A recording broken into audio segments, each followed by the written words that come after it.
Peuple congolais, ce monsieur que vous voyez s'appelle John Poyi. Après plusieurs enquêtes, nous avons trouvé ce qui suit.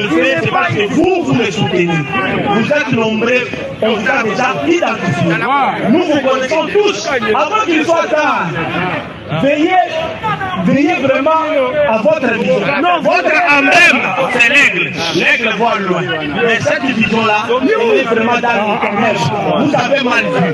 Vous avez fait un mauvais choix. De choisir Paul Kagame pour choisir le Rwanda. Mais vous ne voyez pas ce qui s'est caché derrière cette haine qui est en train de mourir auprès des Congolais. Il a été recruté par les Américains depuis 2005 et a été envoyé aux États-Unis d'Amérique pour sa formation militaire dans le centre militaire Army Camp de Richmond, en Virginie. Puis il a été renvoyé au pays ici en RDC et a infiltré l'Agence nationale de renseignement congolais, ANR, sous le régime de Caleb Moutonde. Et lorsqu'il fut repéré par les renseignements de la RDC, les États-Unis l'ont fait fuir avec sa famille pour les USA. Et là, il a reçu du nouveau briefing contre son propre pays, la République démocratique du Congo, et est de nouveau retourné au pays avec une immunité diplomatique sous couvert. L'espion américain s'est bien infiltré au sein des autorités congolaises jusqu'à faire partir François Beya, l'ancien conseiller spécial de sécurité du chef de l'État, en fournissant des fausses informations de coup d'État contre le chef de l'État, Félix Tshisekedi, dans le but de l'écarter et laisser le couloir présidentiel vide. Les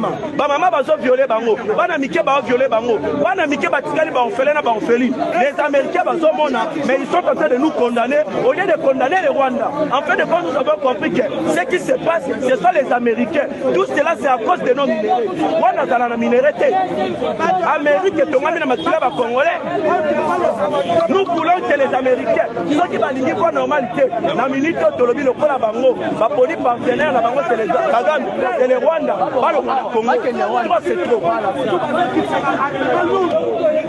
Il est l'homme par qui se passe toute la corruption et le recrutement des autorités congolaises au profit des renseignements et le service secret américain et en mettant en exécution le plan de la balkanisation de la République démocratique du Congo.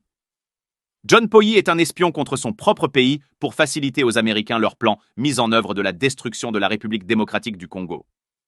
Et plus récemment, l'espion américain John Poyi a été repéré avec le Major Pika aux USA, où il y vit comme un réfugié politique congolais. Et lorsque Irène Donna, la garde du corps de Madame l'ambassadeur des USA à Kinshasa, Madame Lucie Tamelin, a été arrêtée par la garde présidentielle à la cité de OUA avec des armes dissimulées. Selon nos renseignements, l'espion américain John Poyi s'est rendu à la cité des OUA faire visiblement des menaces au commandant en chef de la garde républicaine congolaise de relâcher la dame. Et Irène Donna a été relâchée puis portée disparue, selon le renseignement crédible que nous avions accueilli à l'ambassade des USA à Kinshasa.